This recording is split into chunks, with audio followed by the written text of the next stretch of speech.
नमस्कार, मैं रितिका वर्मा और आप देख रहे हो इंडिया न्यूज 24/7। इंटरनेशनल वेदांत सोसाइटी के महासचिव स्वामी प्रबोधानंद पुरी का काशी आगमन पर भव्य स्वागत किया गया। ब्रह्मचारी बप्पा देते इंटरनेशनल वेदांत सोसाइटी IVS के महासचिव स्वामी प्रबोधानंद पुरी का आज बाबतपुर अंतर्राष्ट्रीय अड्डे पर काशी में आगमन पर भव्य स्वागत किया गया। भागवत गीता, वेदांत, उपनिषद, सनातन धर्म की शिक्षाओं के माध्यम से भगवान के संदेश और मानव जाति के लिए प्रेम के प्रसार करने के लिए लव मैनिफेस्ट टूर नामक यूरोप से लौटे। काशी आगमन पर विदेशी तथा काशी के भक्तों से स्वामी जी महान कार्य और IVS से जुड़े रहने का अपना अनुभव व्यक्त किए। श्री भगवान IVS के मूल और संस्थापक होने के साथ साथ इस आध्यात्मिक संस्थान के केंद्रीय आकर्षण और प्रेरक शक्ति भी हैं।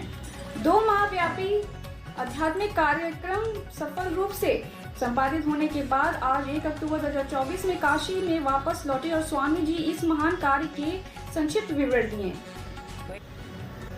उक्त मौके पर ब्रह्मचारी बप्पादित्य जी ने बताया कि स्वामी जी अब अगस्त-सितंबर के महीने के दौरान लव मैनिफेस्ट टूर के दूसरे चरण में थे और स्पेन और नीदरलैंड के विभिन्न शहरों में काम कर किए हैं। उन्होंने अगस्त के पहले सप्ताह में बार्सिलोना शहर में विभिन्न भक्तों के घर में कई आध्यात्मिक प्रवचन और सत्संग दिए। इसके बाद स्वामी जी ने बार्सिलोना में श्री भगवान के प्रमुख भक्तों जैसे श्री मानिल अदिति पाउला मामा जोड़ी बेट्रो के नेतृत्व में मनु ओम समूह द्वारा आयोजित सबसे बड़े योग महोत्सव में से एक में भाग लिया। उद्घाटन दिवस के कार्यक्रम में सैकड़ों भक्तों ने भाग लिया। स्वामी जी ने समूह को योग के महत्व से परिचित कराया और गुरु वंदना तथा वैदिक मंत्रोच्चार के साथ कार्यक्रम की शुरुआत की। फिर उन्होंने आध्यात्मिक प्रवचन दिए और अद्वैत, वेदांत तथा उपनिषदों के प्रकाश में सनातन धर्म की महत्वपूर्ण भूमिका के बारे में बात की। इसके बाद स्वामी जी ने योग महोत्सव परिसर में स्थापित IVS टेंट आश्रम में एक और सप्ताह एक आध्यात्मिक वार्ता और सत्संग देना जारी रखा। स्वामी जी के शस्त्रों में सैकड़ों भक्त शामिल हुए और उनमें से कई ने दीक्षा ली तथा IVS के साथ बहुत शुभ संबंध बनाए। स्वामी जी हॉलैंड के विभिन्न शहरों और केंद्रों में आयोजित 12 दिवसीय कार्यक्रम में भाग लेने के लिए नीदरलैंड गए। इस अवसर पर स्वामी प्रबोधानंद और नीदरलैंड की अन्य सन्यासियों भक्तों जैसे कि प्रभा माँ, श्रद्धा प्रणा माँ, अंजलि माँ, जानवी माँ, हंस, इनके लेने के पाउला, क्लैरिस और कई अन्य लोगों के समर्पित प्रयास से IVS भगवान केंद्र नामक एक नए IVS आश्रम का उद्घाटन किया गया है। इसका उद्घाटन 21 अगस्त को वैदिक मंत्र पूजा और मंगला आरती के बहुत शुभ जप के साथ किया गया है। सभी भक्तगण बहुत प्रसन्न हैं और श्री भगवान की उपस्थिति और एक स्थायी केंद्र होने से धन्य हैं। 2 दिन तक आध्यात्मिक कार्य और सत्संग चला जिसमें भाग लेने का सौभाग्य कई भक्तजनों को मिला।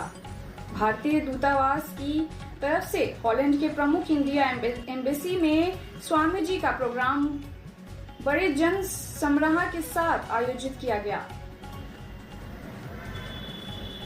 एंडोवन स्थित एक राम मंदिर में भारतीय और विदेशी भक्तों के बीच आध्यात्मिक कार्यक्रम का आयोजन हुआ।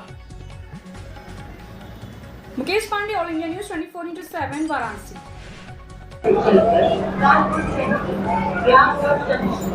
सारा विश्व में सनातन धर्म का आवश्यकता है।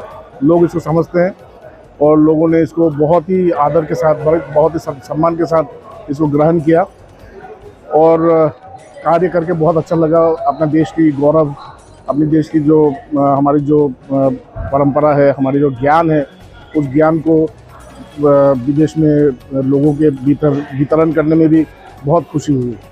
जी लगातार 2 महीने तक आप ज्ञान प्रचार करते रहे, कोई ऐसा अनुभव रहा जो आप शेयर करना चाहते? एक ही अनुभव करना चाहता हूँ कि मैं गर्व हूँ कि मैं भारतीय हूँ। मैं गर्व हूँ कि मैं ऋषियों के कुल में जन्मा हूँ और मुझे ये मेरा सौभाग्य है कि मैंने इस धरती में जन्म ग्रहण किया, क्योंकि एकमात्र भारत ही है ऐसा देश है जो पूरे विश्व में शांति और प्रकाश ला सकता है और कोई देशों में इसका क्षमता नहीं है। केवल हम ही हैं जो इसको कर सकते हैं। आज महाराज महाराज जी विदेशों से भी भक्त आए हैं, क्या करेंगे आप लोग? ये लोग हमारे साथ, ये आदित्य है, ये कृष्णा है, इसका नाम तो वैसे जॉडी है लेकिन ये कृष्णा है, और ये पेड्रो है। ये बहुत बड़ा मतलब वहाँ पे लॉयर है, इसका अपना रेडियो का भी कंपनी है, इसका अपना हॉस्पिटल है। तो ये लोग आए हैं नवरात्रि में नवरात्रि को अनुभव करने के लिए। महाराज जी और भी सारे लोग आते, लेकिन क्योंकि इतना सारा युद्ध हो रहा है चारों तरफ, लोग थोड़ा सा डर गए हैं। महाराज जी इस समय सबसे बड़ा रीजन सनातन धर्म का ये हो गया है, बालाजी प्रकरण चल रहा था, जो कि लोगों ने कुछ लड्डू खा लिया था, उसमें आपत्तिजनक चीजें थी। कैसे प्रायश्चित करेगा, क्या करेगा? प्रायश्चित तो हम सबको करना होगा। ये हमारा पाप है, ये हमारा पाप है। हमारा जो हम लोग सनातन धर्म को मानने वाले लोग हैं, हम लोग अपने धर्म को हम लोग उतने सम्मान नहीं करते, उसका मूल्य नहीं करते, और यही इसका कारण है। ये प्रत्येक सनातन धर्मियों को इसका जिम्मेदारी लेना चाहिए, किसी को दोषारोपण नहीं करना चाहिए। ये सबको अपने ऊपर लेना चाहिए कि ये मेरे लिए हुआ है। मैं भी ले रहा हूँ कि ये मेरे लिए हुआ है, ये किसी और के लिए नहीं हुआ। मैंने अपने धर्म का सेवा नहीं किया, मुझे जो धरोहर में मिला इतना बड़ा ज्ञान, उस ज्ञान का मैंने मूल्य नहीं किया, और ये इसका एकमात्र वो है, इसका एकमात्र मतलब यही इसका वो है, रिजल्ट है। कैसा हुआ? नवरात्र शुरू हो रहा है, आप देवी के भक्त हैं, क्या करेंगे? माता नहीं तो बुला के लाए हैं, माता के लिए तो आए हैं। माता के घर में ही रहते हैं, उन्हीं की सेवा करते हैं, उनको माँ कहते हैं, वही हमारी माँ है। इसमें कुछ कहने वाली बात नहीं है। आप सब लोग आइए और सब लोग मिलके हम लोग माँ को सेवा करें और इसका आनंद उठाएं। धन्यवाद।